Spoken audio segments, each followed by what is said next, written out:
All right, here we are. This is a radio you're listening to. It's not really radio. It's a podcast. You knew that. Yeah, I haven't done one of these in a long time, and but now I have. Now I have done one of these in a recent amount of time because we're doing one right now. Right. Good one to start on. Yeah, this is the podcast. So we've got Heather Roberts here from Armed in Style. Right. All of you follow her on Instagram, I'm sure.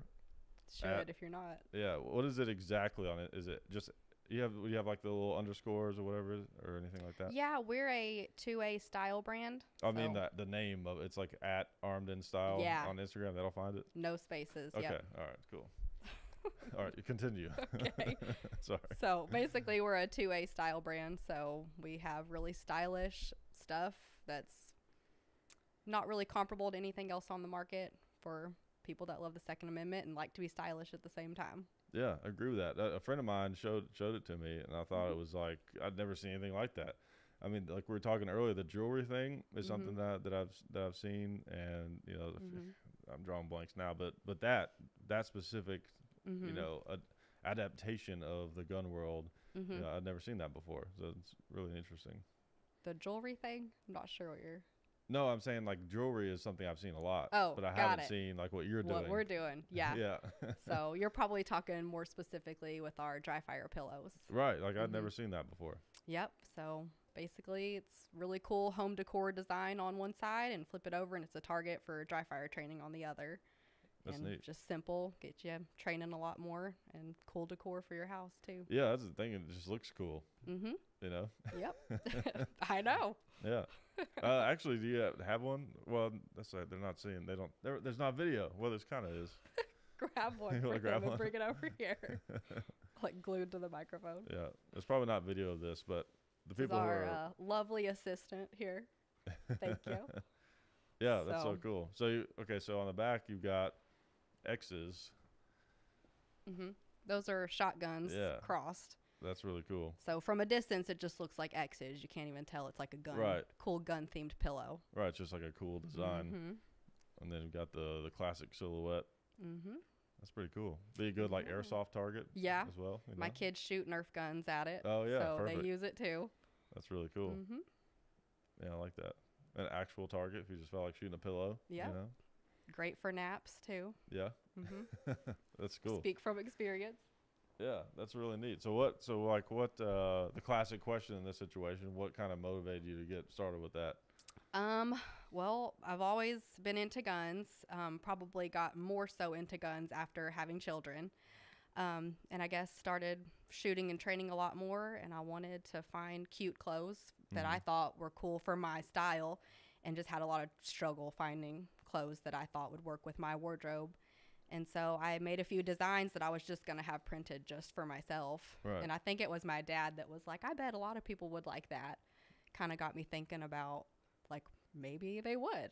So I looked into what it would be to start a business and what all went into that and how I could do it, and just kind of found the right avenues and started it. That's cool. And it's all like online. Yeah, all online. Actually, we're hoping to start getting into some gun stores now. Yeah. So we're finally set up for selling wholesale. We've had several gun stores contact us asking, and we weren't ready, but now we're ready. So that's cool. We're excited to start doing that this year. That's neat because I know like a lot of gun shops I've been into, they have like the purses and stuff that are designed for carry. Right.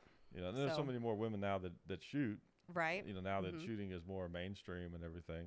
There's a huge movement for women in the firearms industry. It's really gaining a lot more ground as far as women in there. And I think, you know, a lot of that is because a big difference is there's more people who are thinking about guns in a self-defense way. Right. Where I feel like before, you know, a decade or so ago, it was like people who are just really into guns in general, hobbyists, also were into the self-defense aspect of it, but there weren't as many people who were only into the just like that was their main focus. It's like I want to carry a gun to defend myself. It was just like you had these people that are really into shooting guns, and obviously they want to carry. Or just owning for home defense, not as so much for self-defense when you're out and about, concealed carrying. Right. It's become more of a mainstream concept, you know, to have a gun to defend yourself. Exactly. It's, you know, because for so long you're blasted with media about like guns are for cops and bad guys, you know. when you see so much, like you said, the gun enthusiasts that are, all about it, and they're usually men. Right. And what I've seen in social media, like when I posted my story, whatever outfit I'm wearing for the day, and then I show how I'm concealed carrying in it, I get multiple DMs of women just saying, well, thank you for showing me how you're carrying that. Or they want to know what holster I'm using or how comfortable it is to wear it that way. Mm-hmm. So a lot of women are really searching and wanting to get more comfortable with concealed carrying. And like I said before, I got really into guns and training and concealed carrying, more dedicated to that when I had kids. I felt a bigger responsibility that, I needed to protect myself. I had to be a mother. Right. And I also had to be ready to protect them.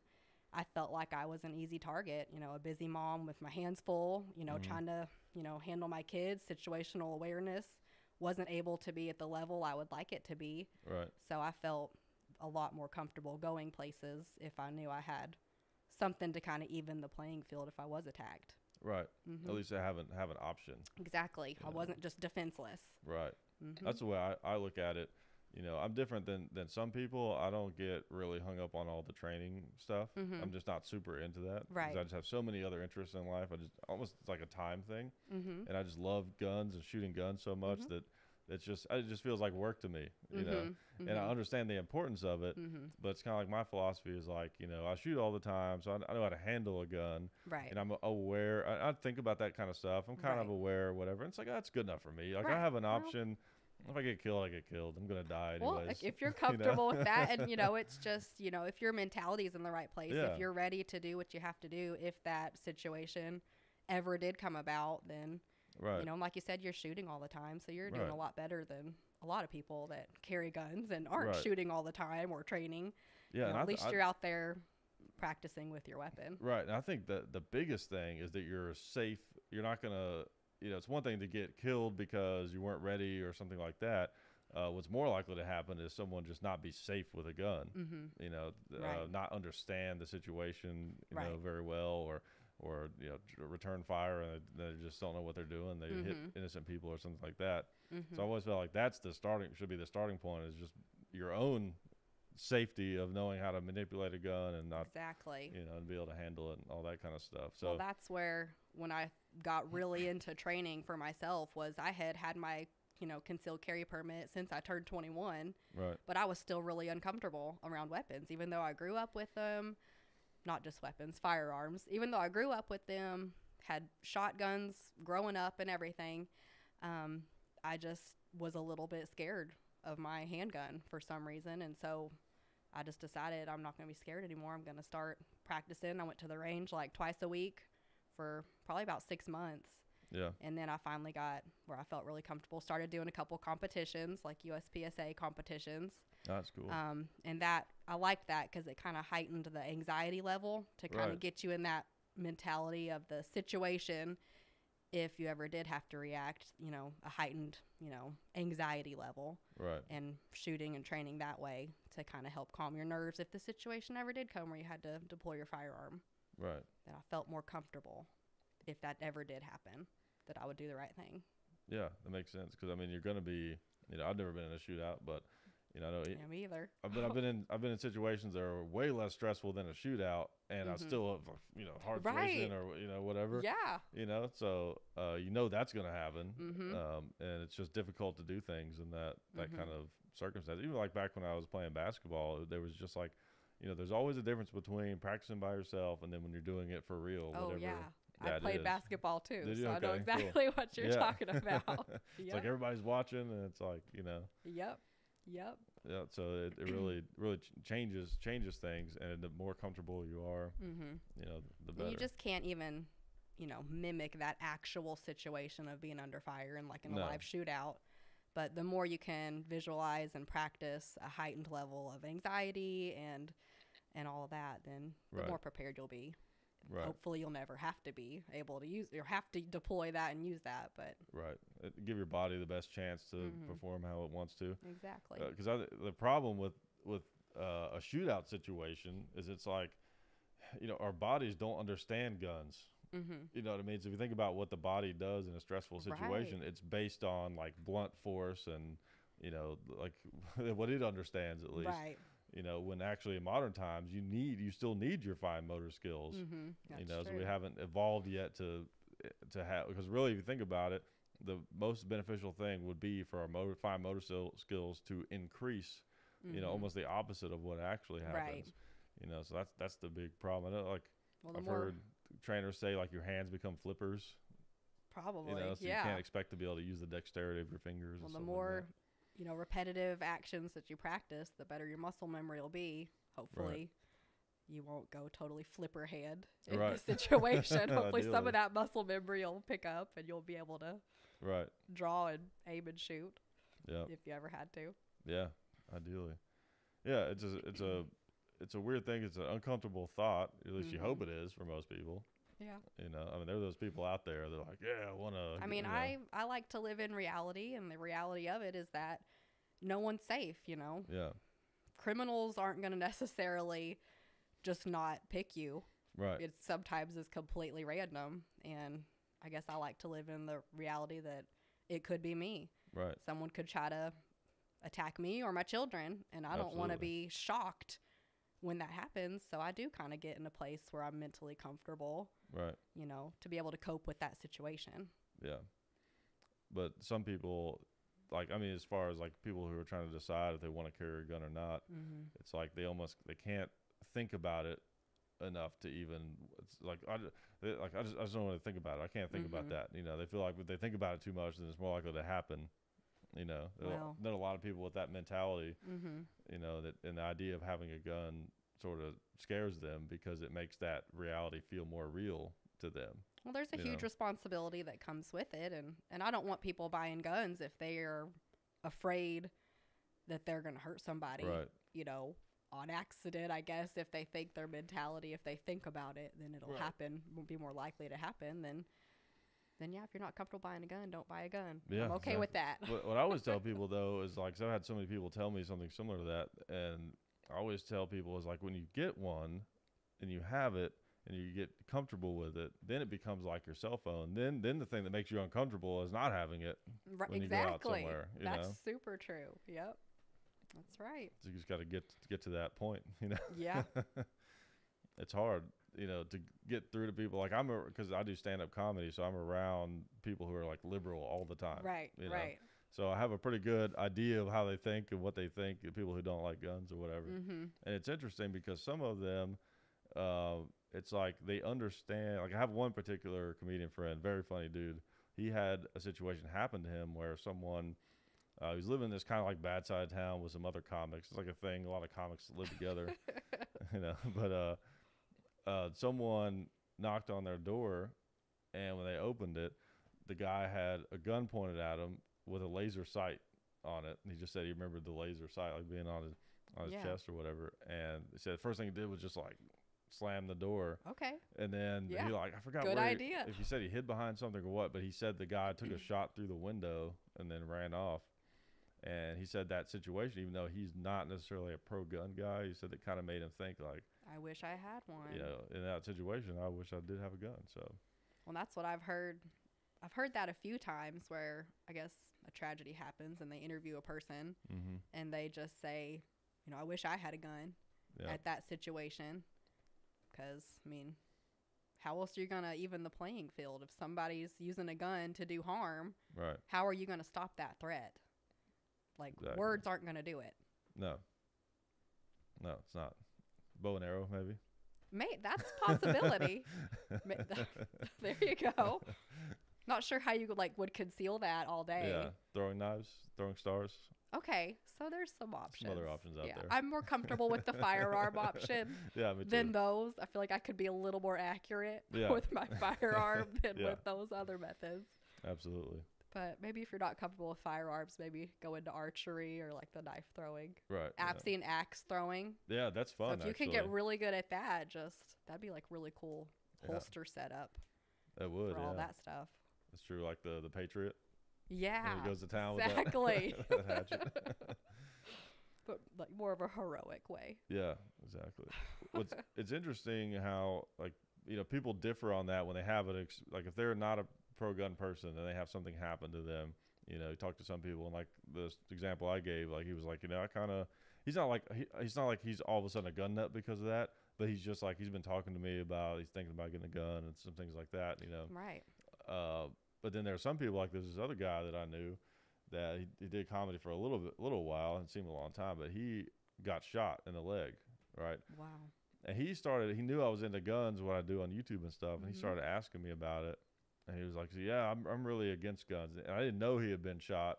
Well, I'm against people using them to shoot me, too. Yeah, exactly. And then he just busted that out. It was like, well, see, I've been shot. And then it was like, kind of like, well, it sort of killed anything I could say, because it's like, how am I going to sit here and argue with this guy? Yeah. You can't change everybody's mind, and right.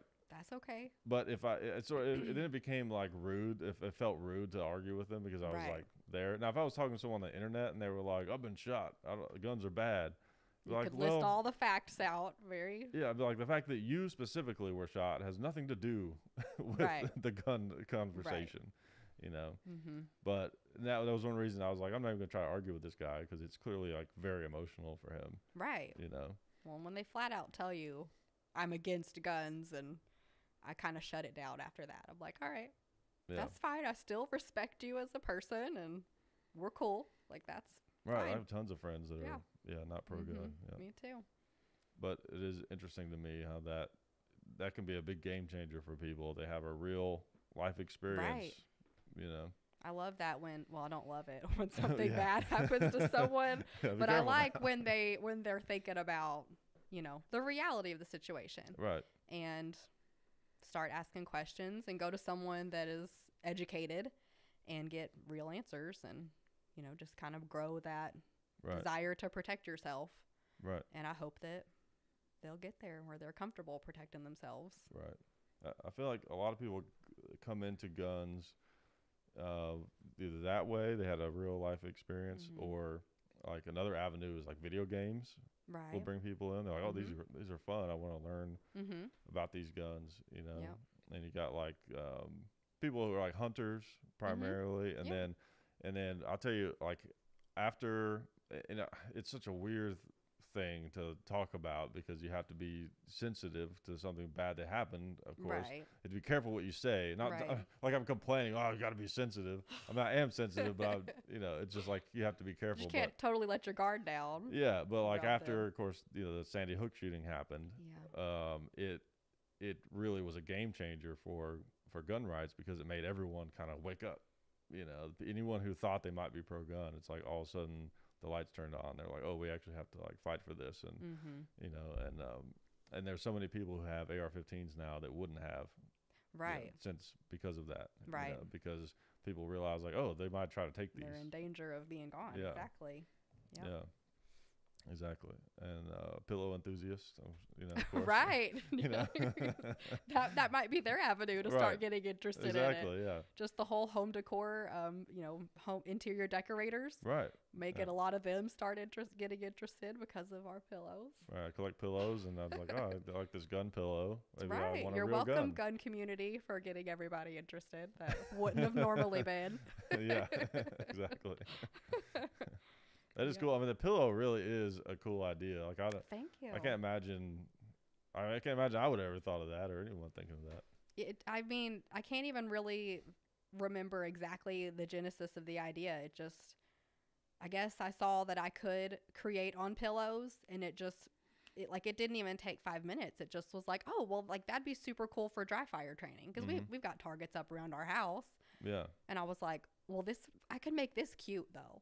Right. So just started going with that. I think we launched our business with like, I want to say like 10 or 12 different designs. And then we originally had 4 different target designs on the back. And we've recently just redesigned those to be a little bit more sleek and minimalist looking. So it fits better with style. But yeah, I mean, when we launched, we already had tons of designs. It just was like the inspiration started flowing once I had set the idea of what we were going to do. Yeah. It just wasn't hard to come up with ideas. I was just really inspired by it. Yeah, that's really cool. Is that the only pillow design you have so far? No, we have probably like over 30 now. And this is actually a new one that I designed kind of with you in mind, actually. Okay. So we're going to launch this on the website probably in February. Cool. with the cross shotguns on it. Okay. So I was thinking I'd seen some other ones. That was confused me. Okay. Yeah, we have a lot of other designs, but the ones I brought are all new ones. Yeah. So you're getting the first look. Okay. Wow. That's cool. Right. Yeah. To do like, have you done any zombie target ones? Nope. Like No, that? that'd Or be a cool hostage idea. targets, or No, because I have to look into copyright laws, so I can't just like steal them off the internet. I got to create them myself. So takes a minute. You could just like hire people to be like, I totally I need to take a photo of you. could and probably should. But yeah, that would work. So for now we have just the generic silhouette target, and then we've got IDPA, USPSA, and yeah, that's it. Because we did originally have a black silhouette target that had filled in black, and then we also had a pink silhouette target, and now we're going to switch over to this new one, just the minimalist gray and white, cool. So it looks better style wise. Right, I like it. Yeah, it's just such a cool idea. Yeah. You should do a bulletproof pillow. I've had people ask them like, well, the cost is going to go up significantly, but like if you want to work with me, I can probably work that out for you. That'd be cool. Yeah, I thought it would be cool too. Yeah. Like they've got the backpacks now with the Kevlar in there, or with that in there. So I thought, that'd be cool. I wonder if there'd be a material that would be like fluffy like that. I mean, of course, you could just have a Kevlar thing like inside of it, but I want there to be a material that you could take advantage of the thickness that a pillow allows. Right. You know, I don't know what that would. I don't know what would feel like be loose in there that would actually stop a bullet, but I don't know. I mean, some Kevlar is a little bit flexible. So maybe that's true. Maybe like some kind of Kevlar fabric or something like. There might be some sort of. Maybe like some sort of military fabric that's designed to kind of like slow down shrapnel, not necessarily bulletproof or something like that. And if you had enough of it, layers of it, like kind of wadded up in there or something. Yeah. Probably not going to take it there, but it's a really cool idea. I'm just thinking cost wise. I don't know if that's going to pan out unless, if everybody loves that idea, let me know and I might look into it. We'll see. Just put a steel plate in it. Totally could do that. Oh, there you It'd go. be really heavy then. Plates, bulletproof plates. Yeah. That you eat out of. Oh, yeah, there you go. There you go. Yeah. Just put cool designs on plates. Right. That's funny. It's like your whole house, everything is like bulletproof or has a gun in it or something. Right, there you go. There's something bulletproof in every room. Yeah, exactly. I've had a European person. I can't remember exactly where he said he was from, but he was really confused by the dry fire pillows. He thought we in America actually shot at our pillows in our house. I had to like explain to him like what dry fire was, that there's no live ammunition at all, even in the room. And it was really a difficult concept for him. And now I think he just sends me random, like gun control articles because he thinks I'd be really interested to read them all, which is great. That's fine. But I'm like, okay, thanks. Yeah, I get that. Sometimes the direct message requests on Instagram are just like a nightmare. Well, it's like once I accepted his DM because he was asking about the pillows. Well, now it's like I automatically. I think there's a way you can Is there? Yeah, I think there's a way you can do it. Yeah. I should look into that. Unfortunate for that guy. It's not a nuisance enough. Yeah, to do it. Right. It's not that bad. Oh man, yeah, it's like going through and looking at the unapproved comments on YouTube. I don't know. Do you do any YouTube stuff? You have? Not really. You don't? That'd probably be a good thing for you to get into. I'm sure it would be. Kind of show off some of your stuff. Well, once you contacted me, I started thinking I should probably start a YouTube channel, maybe. Yeah, it's a good idea. We'll see. Between designing and creating and production and starting wholesale, I'm not sure when I'll fit it in, but I'm sure I could figure something out. If the people want it enough, I think the people want it. I don't know why. The people are in this box right here. Are they saying they want it? I don't know. I can't hear them. They're too small. Oh, wow. If the bigger people want it, I'll do it. Okay. Yeah, I think this is still working. Yeah, it is. Oh, good. That's always fun when you're like, oh, all that stuff we said, sorry. Yeah, can't redo that. Yeah. Yeah, exactly. Yeah, of course, I've been in this gun media world for, almost as long as it's existed. Right. Well, no, that's not true. A gun internet media thing, at least on YouTube. When did you guys start the channel? 2000. Well, Dad created the channel in 2007. Okay. And then he didn't really do anything with it. He put like some video he had or something up there, and it wasn't really like 2000. I want to say like the winter of 2008 Okay. was when he made the first like gun videos after we had like kind of talked about it and stuff when I was in college. And then and then I dropped out of college in the spring of 2009. Okay. And that was when we really kind of started, because I moved back home.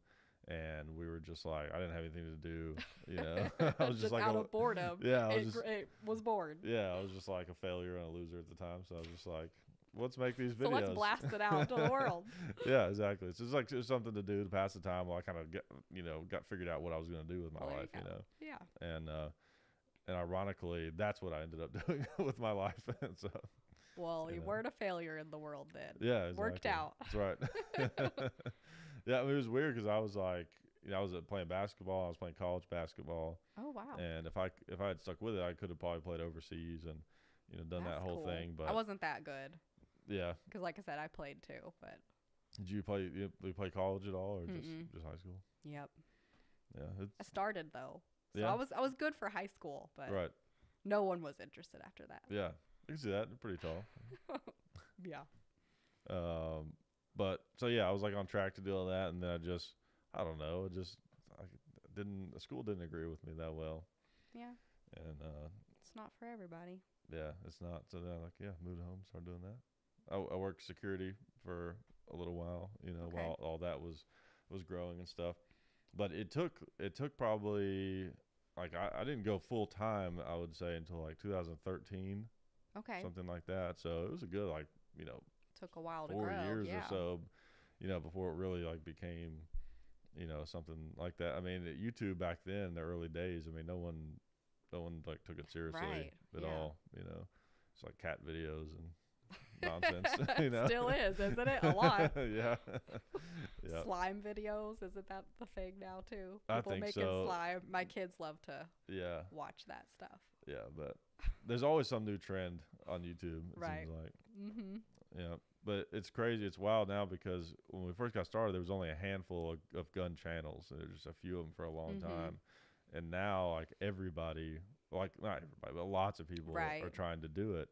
And the difference is like when people like us started doing it, we had no idea that it was like a serious, like legitimate thing. Right. It was just kind of for fun, Now everyone's in it to try to start a business, to be all cool and yeah. And kids grow up these days wanting to be a YouTube star and stuff. That's it's so true. bizarre, Yep. So weird. It's just so strange how it all happens so fast. Mm-hmm. Like I went from trying to convince people that what I did for a living was an actual legitimate thing, Right. Right. So like now they're just like, you do what? You Yeah. know? It's like it's weird. It happens so fast. I mean, like 6 years, is like all it took. Several people that I told that I was gonna do this podcast with you, like, knew who you guys were. Yeah. Which kind of scared me because I was like, whoa, that's a big deal. Like, people I know these people. Like, okay, they are big. Kind of in our little niche, Mm-hmm. Yep. Yeah, it's crazy like how, I mean, people like the big superstars like PewDiePie and like, Logan Paul or those guys. I mean, like those are the new types of celebrities. Right. That's true. I mean, those guys in some ways are like bigger than big movie stars. Mm-hmm. In a lot of ways, because they have more exposure because they're on the internet. There's people have more access to them, right? And there's that connection, like we were talking about earlier and everything. So I mean, I don't like PewDiePie. I mean, I don't see how that guy goes anywhere. Everybody knows what that guy looks like. I don't know who he is. That's bizarre. Oh, you never heard of him? Okay. I don't do a lot of YouTube. He's the biggest YouTube channel. Well, that's amazing. He's got like I think 70 million subscribers. Wow. Something like that. I have no subscribers. I don't watch it. It's like, kids stuff basically. Okay. He's like, I mean, it's like videos for kids, but lots of swearing. Okay. You know what I mean? All that right. demographic. Like my Okay. audience is mostly kids, but also swear a lot, kind of Right. thing. Interesting. Yeah, and occasionally he got. It's so weird. It's a weird world. He got trouble not too long ago for doing this thing where he like. Have you ever heard of the website Fiverr? You ever heard of that website or like What? app or whatever? It's called Fiverr. No. So it's this thing where you can pay people $5 to do stuff. Okay. Right. Yeah, I think I heard of that. Yeah, it's as weird as it sounds. Yeah. And he went on there and he basically like tried to come up with like the weirdest things that he could and get people to do them, so he can make a video on them, right? Right. So one of the ones that he did that got all the publicity was he got these non-English speaking people that lived in some I don't know, somewhere in South America or something like that. And he got them to hold up a sign that said "I hate Jews." Wow. And he put it on Worth YouTube. it. Okay. And he put it on YouTube because they didn't even know what it meant. They didn't know what it right. was. Well, yeah. And he put it on YouTube not as like, it's just like, because it was just ironic and funny, which arguably, like, that's, I don't like when people get offended about jokes because it's just a joke. Right. But that's one of those things like, come on, you can't do that. That was malicious That's intent. a bit, Yeah. that's too far, Mm-hmm. So he got in a lot of trouble over that. And probably got a lot of more fame over it. Too. Probably. Just like Logan Paul with the, right. You heard about that? Yeah, I did hear about that. Yeah. I'm busy being a mom most of the Oh, time. yeah, So that's why I'm not Yeah. that knowledgeable about YouTube. It's like my world. I guess. So kinda. Right. It's also like, I don't know, some of that stuff is a little, it's kind of interesting to me because it's like a giant version of like what I do kind of, just like I do stand-up comedy. I'm at the amateur level. So like stuff going on with like the big name comedians is like, it's more interesting to me maybe than some people because I can relate to it. I kind of understand what, sort of understand some of the dynamics of it, right. or whatever. That's good. Anyways, there's my tirade about that. That's all right. Yeah, this is cool. That's the thing that I say when I'm like, I don't know what are we talking about? What we're talking about now. So I wondered, were you always like were you raised in this area or? Yeah. Okay. Yeah, I was raised East Tennessee. Okay, I lived out there. I went to school out there. Oh, did you go to UT? No, Carson Newman. Okay, yeah. Played a lot of basketball over there. Really? Actually, Yeah, they got a great rec tournaments. center. They did. Yeah. Like the 3-court. Yep. Had a lot of friends that actually went there. Of course, growing up in Knoxville, a lot of them went there for college or UT. Yeah. I ended up going to Freed Hardeman University, which is a small Christian college in West Tennessee, and then went to ETSU to finish off. Okay. I actually have a degree in dental hygiene. Oh wow. Yep. So I actually still work in a dental office. Okay. Cool. Yep. Neat. We got a little side business going. Right. Maybe it'll be full business soon. Yeah. Yeah. I mean that's the real American dream. To me, like I didn't understand how that it was like something really worth going after until it kind of fell in my lap. Right. But, oh man, you get away from like having a boss and. I mean, it's scary at times. I feel like it's almost worse than having a boss because you're the one running it, and its success depends on what you're your doing. dedication to it. Right. I say this is my full-time job because I do dental hygiene 2 days a week. So that's like my Okay. weekend That's your job, side- that's your and this side is hustle, my yeah. full-time job. Yeah, that's funny. Yep. But yeah, it's scary in that respect. Yeah, absolutely. But I don't know. I prefer it. I like being in control of my own destiny. That whole thing of like the harder I work, the more I'll get out of it. That's true. Versus like I'm just treading water. You're just going to do the same thing, getting the same thing all the time. Yeah. This you can improve on. Right. Yeah, exactly. I like that too. Yeah, it's like one of the things I enjoy about stand up. It's like there's such a quick return. On your work. If you get super motivated, you sit down like, all right, I'm gonna write a bunch of new stuff, and you go out and you do it, and it does well. It's like now you got your material. Yeah, same thing with YouTube. You work on a video and you put it out, and people like it. I like that too. That instant gratification. Right. Yeah. It's like you probably get that with this. You make a new thing and you put it on Instagram. It's like, oh, great. Yeah. As soon as we'll launch a new product and blast the email out, people get excited about it, and I love that. Like every time an order pops up, like I whoever's near me. I'm like, oh, we just got an order. Yeah. This order just came in. And I like tell them what state it came Yeah. out of. Like, I just get super excited still every single time. Yeah. Mm-hmm. Yeah. That's so cool. Yep. And you like, how do you manage all that stuff at home? Do you have like just a room dedicated to it? Like, how big is that production? Like, half of our basement is business related. We've outsourced most of it until now. Now we're creating our own product. Like, we actually made this ourselves, and now we're going to do wholesale with that too. Okay. So we're bringing more of it on ourselves and hopefully continue to do that and add more product to our line as we go. Yeah, that's cool. So, but for now it's still fairly small and hasn't taken over. Most of it's just been online and just me. Mhm. So we'll see. Maybe hiring employees will be next to help with some of the wholesale orders. Yeah, that's Mhm. cool when you get to that level. Yep. We're really excited to Yeah. get started with that. There's a YouTuber, are you familiar with Demolition Ranch? Do you know that Yeah, channel? I do. Yeah. I Yeah. think he has an Instagram is why. Yeah, Because yeah. I'm more on Instagram. Okay, yeah. I got to where I like Instagram better than Facebook.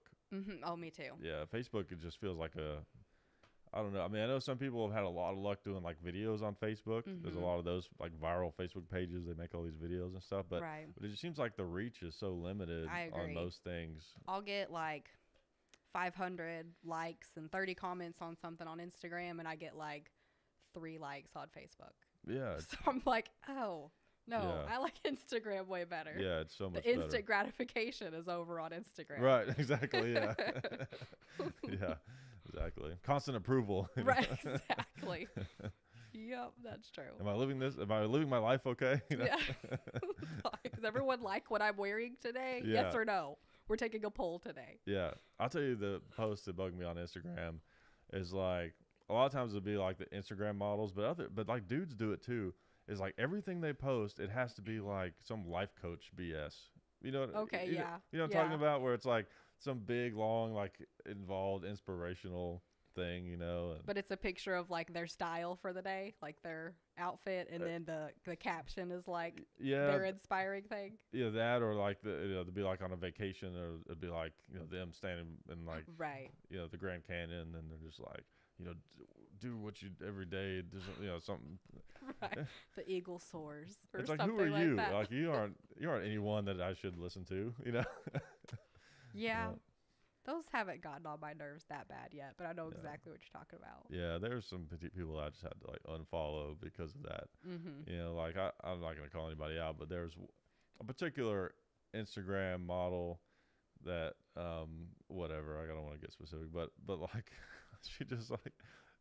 she's a kid basically. Okay. Not an actual kid. I mean, but you know Right. what I mean. She's not very old. I Got don't it. know how old she is, but she's Got it. like at least 20. Mm-hmm. And it's like every post it has to be like a life application. like that's like you don't know anything. You know. It's No. like to feel validated, like maybe they feel like what their title isn't validating to them. So they want to be like, Right. I'm intellectual. You know, Right. I know some things. Maybe Yeah. that's it. Yeah, and I've even seen YouTubers, they try to like be all philosophical about that, about like that they're successful and like how to do this or how to do that, and all this kind of stuff, and it's like I don't know, that's just stuff bugs me. I think because it's like I feel like I have achieved a certain level of success, and I know that I still don't know a damn thing. Right. Well, I feel like maybe that's more successful, or people that experience success maybe are more humble that way. That they don't think that they've achieved it or have the answers. Maybe I don't know. I guess like maybe it's like that you know enough to be dangerous kind of thing. Mm-hmm. Where like if you just know a little bit about something, then it's like maybe you do know a little bit, but you're more likely to be delusional, and then you get to a certain point and you're just like, oh wow, there's this whole other massive universe of things I don't have any clue Right. about. I think I always feel that way. Yeah, like, I do too. I really don't know what I'm talking about. Yeah. But I'll tell you my life experience. But besides that, Right. can't really tell you what to do. Yeah, I have like what's that saying? The PC version, throw stuff against the wall and see what sticks, Right. kind of thing. Got it. It's like, oh, that thing kind of worked, so maybe I'll do more of that. Right. That's my philosophy. I was gonna say that's exactly what I do. Like most of the time. Actually, to like even pick what I wore today, I was like, what was cute on Instagram that I posted? Scrolled through. Yeah. I was like, oh yeah, I liked that one, and everybody else did too. So I'll wear that again. Yeah. Maybe I shouldn't be doing that. Yeah. Make my own decisions. That's usually an easy decision for me what to wear. I'm like, oh, the only pair of jeans I have. Okay, I guess I'll wear those. No, there's more into it for me. Yeah, I'm just kidding. I actually have 2 pairs of jeans. But. Oh, good. Yeah. I was a little concerned for a minute. Mm-hmm. Yeah. A lot of shirts though. Well, good. Yeah. You probably should get a few more from our line. I should. Just throwing that out there. Yeah, I should. So what are the different shirts you have? Like I've seen that one. That one's a cool one. Yeah, this is a really good one. Black is my happy color. I like to do like subtle designs. I don't really want like, guns in your face type stuff or really confrontational pro Second Amendment things.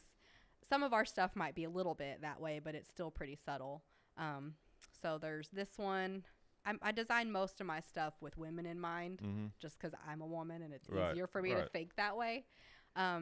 Probably our best seller is the one that's in really pretty cursive writing, and it says "Load my mags and tell me I'm pretty." Oh yeah. I think a lot of women can relate to magazine loading. That's hard on us. I mean, we can do it ourselves, but we'd rather not. Right. Yeah, it's a funny thing. So there's that one, and we do have several really cool guy shirts. One that probably my favorite is the 1-800 Come and Take It. It just says that over and over down the shirt. That's cool. So that one's probably my favorite of our men's line. Let's see. And another one says, "Sorry I'm late, couldn't decide what holster to wear." Oh, yeah. So that one's cool too. Yeah, that's great. So, and I like them because even people that aren't necessarily pro guns aren't going to be like offended by it. Right. And it might kind of start a conversation of like, well, what's load my mags mean? If they're not around guns, they won't know what that means. And just can kind of start a general conversation into what that means and why you're interested in it, why you want to wear that shirt.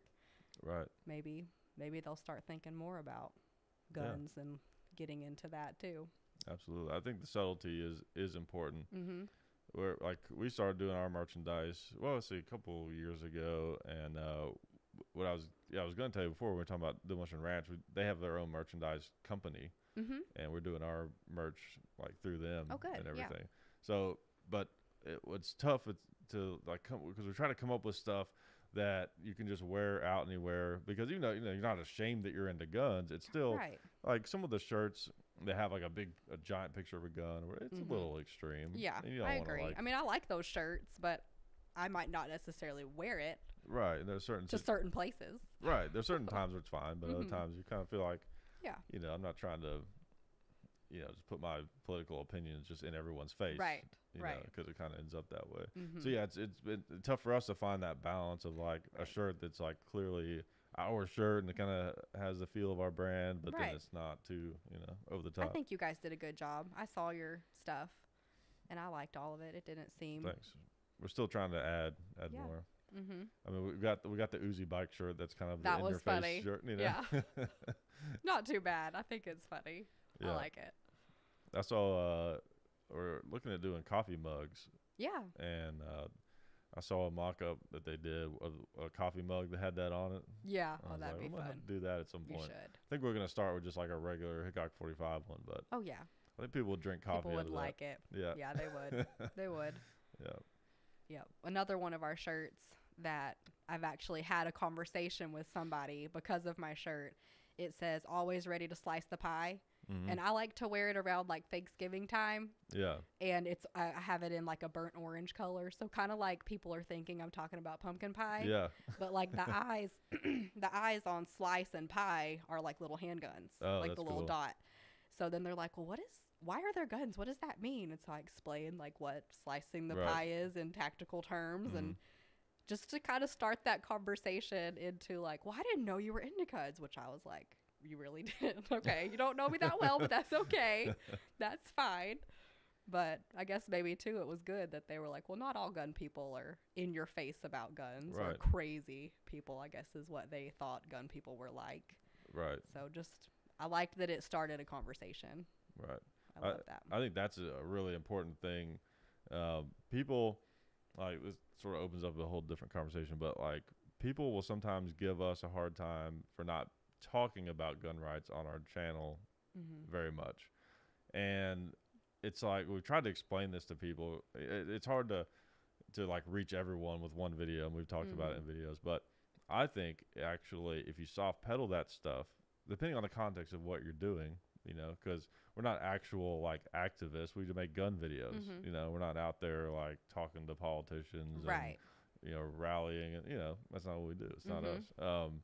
So it's better for us to kind of soft pedal that kind of stuff, right? Because some people, it kind of turns them off. It's kind of like the what's that saying about the frog in boiling water thing? You know, if you throw a frog in boiling water, it'll jump out. If you throw it in slowly, and just slow, yeah, exactly. So it's like that kind of thing. So you don't want to scare people off by being too outwardly political about gun rights. Yes. You bring them into the fold, and then they kind of find that stuff on their own. You know, I'm right with you with that mentality. Right. So like that's what I like too. So that definitely is, I think, cool about like some of your merchandise. Maybe not the pillow. Right. That's a little obviously good. Maybe not the front of it is not totally obvious unless you get right up on it. But yeah, the pillow's not super subtle when you turn it around. Yeah. But as far as most of our shirt designs, unless you're going to like read exactly what it says, then it's not totally in your face. Right. Well, we do have one shirt for women that says "to a female" on it in like bold letters, but it's like, you know, really stylish and done really cute, but it's obviously cool. You know, if you don't know obviously what 2A means, then most you won't know. Yeah. Right. Yeah, I think that's kind of stuff is important, and like your point earlier where you're saying we get defined by the most extreme people, unfortunately. You know, that's true for like anything almost. You know, the most extreme, you know, like people, you know, a lot of times they'll have this idea of a gun owner being like the guy from was it John Goodman's character from The Big Lebowski, you know, just like you know what I mean, some dude that you don't know that movie? No. Oh, okay. You know that movie, right? I've got kids. Okay. I don't get out much. All right. Well, let me think of another example. Sorry. Well, okay, I'll just describe what he looks like. You know, the big glasses that look like shooting glasses, and the like photographer vest. So like serial killer type vibe. You know that look, like that 80s gun nut look, you know what I mean? That's their idea. And someone who's like just a super hardcore conservative, you know, and like that kind of guy. Yeah. And we're not all like that. Nope. You know, they're even like liberal gun owners. Right. You know, lots of them. There are. Because defending yourself with a gun is kind of universal. That's just, you know, you don't have to be conservative to be into guns. You know, it's not, to me, it shouldn't even be a political issue whether you want to protect yourself or not. It's crazy. It's a right. Right. Like the fact that it's even questioned is just insane to me. Yeah. I can't wrap my head around a person feeling like maybe they're not looking at it that way, but that they don't want the Second Amendment and they don't even think of it as something to protect themselves. Yeah. They only think of it as a bad thing. Right. A part of it is people who don't have anything invested in gun ownership because they don't own one, and they see a thing that happens that's bad, and they're like, oh, we got to legislate this problem away. And it's like the world doesn't always work that way. You know what I mean? I mean, there's some things where you can pass a new law and maybe it helps, but, you know, you can't stop a crazy person. Exactly. It's already illegal to do the illegal act that they did with the weapon. So why would making it more illegal stop people from already doing illegal things that they're going to do? Exactly. And they can just use explosives or whatever. I mean, people that want to do bad things are going to do bad things, whether it's legal or illegal. Right. Exactly. And it's so frustrating too that how sneaky the anti-gun groups try to be. Like I like not far from, well, I don't want to give away, I guess, my location. Well, now I have, if I say it all now, they're gonna know because I said that. It doesn't matter. There's a place in Nashville that I have noticed, and they have this big like mural up painted on like some old building or whatever. And it says something like, you know, like you can end gun violence today or something like that. And 100%, I know that's an anti-gun thing. That's like about banning guns, because Right. it always is. Anytime Mhm. you see something that's not like directly from a pro-gun group that says in gun violence, you're like, well, you have one solution, Right. you know. And they're trying to be sneaky about that now, like with every town for gun safety. Mhm. You know, you're not talking about gun safety. You're talking about getting rid of them. Right. You know. And Well, and I feel like maybe I haven't done the research personally, but you could case study the cities that have the most strict gun laws, and I feel like that's more dangerous areas. yeah, I think from what I've seen, I think what the stats kind of show is that the thing that makes a city dangerous is just how big it is, Mhm. and what dynamic is going on, like what's going on, like Nashville. There's a lot of murders in gangs. Nashville, Mhm. and like I think probably more than you would think there would be because of the size of it. But if Mhm. you look at Nashville on a map and the way the interstates run, Right. it's like a hub. You know, it's like Oh yeah. you got drugs coming from California and up to New York, and the Mhm. money going the other way, and then vice versa. I mean, it's like just uniquely placed in this spot where there's a lot of action Right. here, you know. That's And true. most of the people that get murdered with guns are not, you know, innocent people per se. It's like Right. people that are involved in some kind of Illegal off the activities books. already going on Yeah, in that particular situation. right, Yep. exactly. So I think like there are cities who have strict gun laws that still have a lot of gun violence, and then there are cities that don't have strict gun laws that still have a lot of gun violence because people Just shoot each what's other. going on in the You know? area. That's true. Yeah, I'm like not a fan of the war on drugs. That's like one of my issues other than guns, because I Mhm. feel like, you know, the way that drug laws are designed is it basically it creates a lot of violence. You Mhm. know, because people are gonna, if there's something that people can make money off of as easily as drugs, Right. they're gonna do it. You know, and there's gonna be a lot of violence associated with it. There's nothing Well. you can do about it unless you take away the money making Mhm. capabilities of that. You know, That's true. which how to exactly to go about doing that, I don't know. Either. But a lot of gun control comes out of that. You know, Right. it really like beefs up the numbers of gun deaths Mhm. because that's what most of it is. You know, Right. That's true. and it also skews the stats because if someone gets shot, and you know they get questioned by the police, are they just, well, I just walked down the street and got shot. They're Right. not going They're to be gonna like, say it. oh yeah, I owed that guy like $100 because of some weed I was supposed to sell. No, Exactly. you know, So that is gonna skew the stats significantly. right? 'Cause I'm sure that happens a lot. Oh yeah, oh yeah. Almost every morning on Mhm. the news, someone gets shot Oh in yeah. Nashville, and then innocent people get shot over stuff like that. You know, Oh, all for the time. sure. You know. Mhm.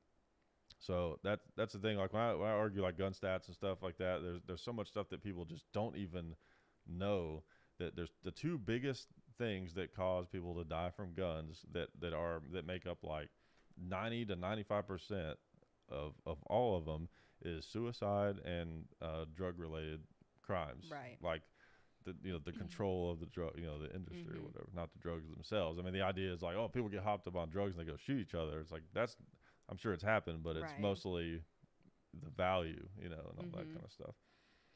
And a lot of people they like debate guns with, they don't even know that 60% of all the gun deaths that are recorded are suicides. Right. Most people don't even know that. So they see that like 35,000 number or whatever. Right. They're Yeah, I like, had seen that statistic before. yeah, it's crazy. So you really if you really break it down, actual people that are killed because someone was able to go and get a gun legally and decide to kill someone. I mean, it's such a tiny. Right. I mean, it's just an itty bitty tiny Mhm. thing, but it gets so much publicity because they want to take our guns. Right. Exactly. They hype it up and make it sound the way they want it to sound. Right. And they feed us stuff like that all the time in the media. Yeah. Yeah. And I hate to see how split everything is being. Like that kind of bothers me too, because it's like because the media is so like one track minded. Mhm. It seems like they always want to represent the left. Right. And now there's like people are just like, okay, well now we're gonna go on our own. Like the CNN Fox News Mhm. thing. You know what I mean? Yep. I don't feel like you're going to get an accurate representation I from feel either the one. exact same way. You I mean, know? I have my preference for the one I'm going to want to watch. Right. But at the same time, I'm like, okay, so it's kind of getting to the point where I'm still not even sure what's really going on, what reality really is. Right. Exactly. And that's Everyone's pushing their individual agendas toward their direction they want to go. Yeah. Yeah, it's frustrating. I don't know what can be done to change the momentum of that, you know. That worries me with the gun thing too, because you look and we've won a lot of battles at the federal level, but we're getting picked apart at the state level. Right. You know, there's so many states that are just, you know, over the past few years have just gotten absurd, you know. So what I'm afraid is going to happen is there'll be states that are like a communist country when it comes to guns. Right. And then you just have to, luckily in Tennessee where we live, it's not too bad, you know, but if it gets really bad, like, you know, all the gun owners will just have to move out of places like California. I mean, it's already really terrible there, but Illinois and New York and all these kind of places. Yep, that's true. I guess that might be why they set up the states to have their own government system, so you could just go where you liked it better, I guess. True. It's better than like a federal assault weapons ban or something like that, you know, which they're trying to push through now. Have you been hearing about all that stuff? Yeah. Yep. As soon as they got control of the House, they're like, all right. Yeah. It's strange though, like trying to understand politics and how that stuff works and the things that come into play. I get really frustrated because it's just, you know, just like with the news channels, you can't believe what anybody's saying. No. That they're pro or whatever. Yeah. And a lot of it I don't even understand. Right. So. And now we like fight amongst ourselves, all this like division over like the NRA. You got people who are like, oh, the NRA is, they got all different levels of it. You got people who are like, the NRA can do no wrong, you know, and they got people like basically like of course we have a deal with them where we help them get new members and stuff. You know, my honest view of the NRA is like, be a member, make your voice heard. If you don't like something they're doing, be a member because the NRA is important, but let them know, you know. Right. They're going to respect your opinion more if you're a member. Well, you know? that makes sense. Right. And the if NRA you're not is a member of their organization, why would they? They don't represent you.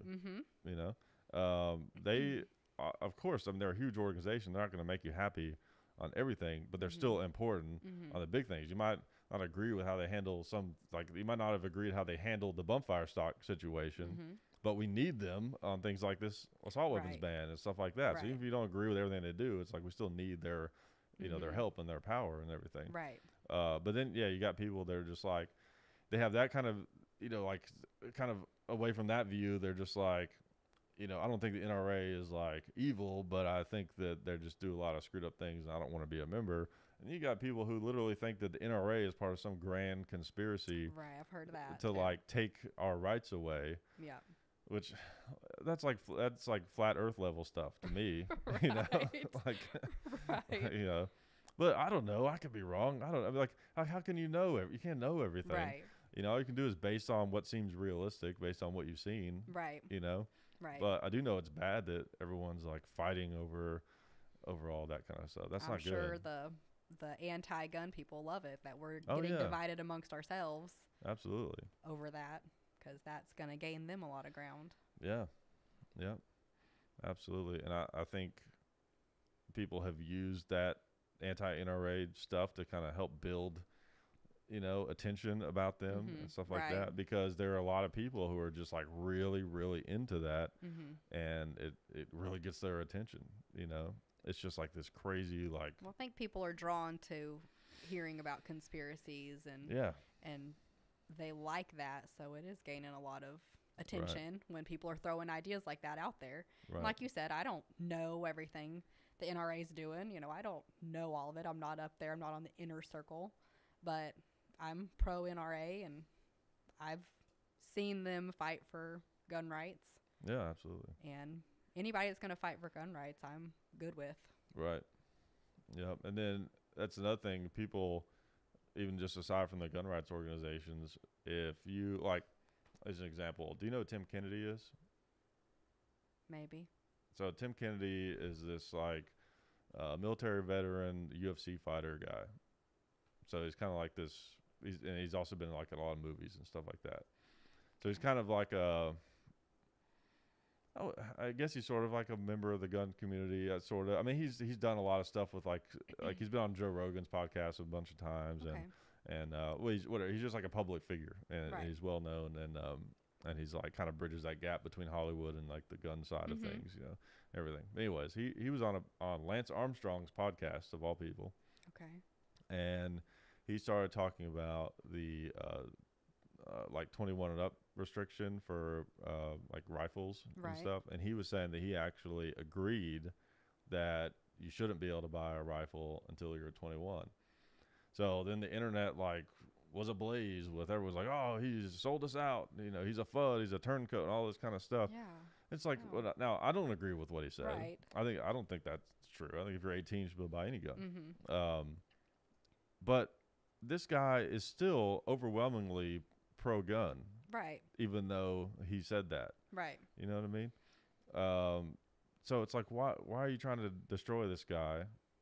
You know, completely write him off when he's for us. He doesn't agree with everything. You know, this is like a famous dude. Like we need those people. Right. You know, so that kind of stuff bugs me. Yeah, I think there's just a lot of people out there that want to stir up conflict, and they like to see the conflict and start it and see what happens and get people on their side. Right. And they just enjoy that momentum of conflict. Yeah, absolutely. And it's destructive. That's the thing, you know. That it's selfish. Yep. And yeah, people love a good train wreck. Oh, you know? So that's true. Yep. Well, let's see. Where are we at here time wise? Okay, I guess we could probably wrap it up. Yeah. So you guys know that I haven't done a podcast in a while, but here's a podcast. Yeah. There it is. Thanks for motivating me to do another podcast. You reached out to me. I know, but it was still like motivating, you know. Well, you're welcome. Because I like before I changed the name of it. Like we talked about this. Right. It was originally Gun Culture Radio. Right. And the whole idea was like, you know, because like even though I'm into guns, I'm like not the typical gun guy. I'm into like a lot of different things, you know. And I wanted to sort of like have a podcast where I could talk about anything I wanted to, but then still like incorporate guns in it, and then try to like showcase different aspects of the gun community, or just make it a little more broad and cool. inclusive than like only just like, you know, some podcasts, which are great, that like only it's like have people on, they're like only in like the hardcore part of the gun industry and all that kind of stuff, you know. So kind of like, you know, keeping that in mind, I think it's really cool, like the stuff that you're doing, and I like to, you know, shed light on things that are kind of different, that are more like on the fringes, that represent well that stuff we were talking about before, like, you know, the subtleties and of pro gun and also just like the mainstreamization of guns. I mean, it's a gun pillow. Like, I know. You know, it's awesome. Super stylish gun pillow. Right, exactly. If you want to be cool, you need this gun pillow. You do. If you don't have it, it's just like, what are you even doing with your life, you know? Honestly, like, what kind of decorating are you into? Yep. All right, well, I appreciate coming on. Well, thank you. It was a lot of fun. Yeah, it's good to get back in the saddle. I'm rusty podcast wise. I'll come back when you're well oiled. We can do it again. That's right. Yeah. And hopefully I'll have all this stuff squared away. That'd be cool. By then, so, and that camera wasn't on this whole time, but that's okay. It's just audio. Okay. All right. I appreciate it. Thanks. Thanks everybody that's listening. Bye.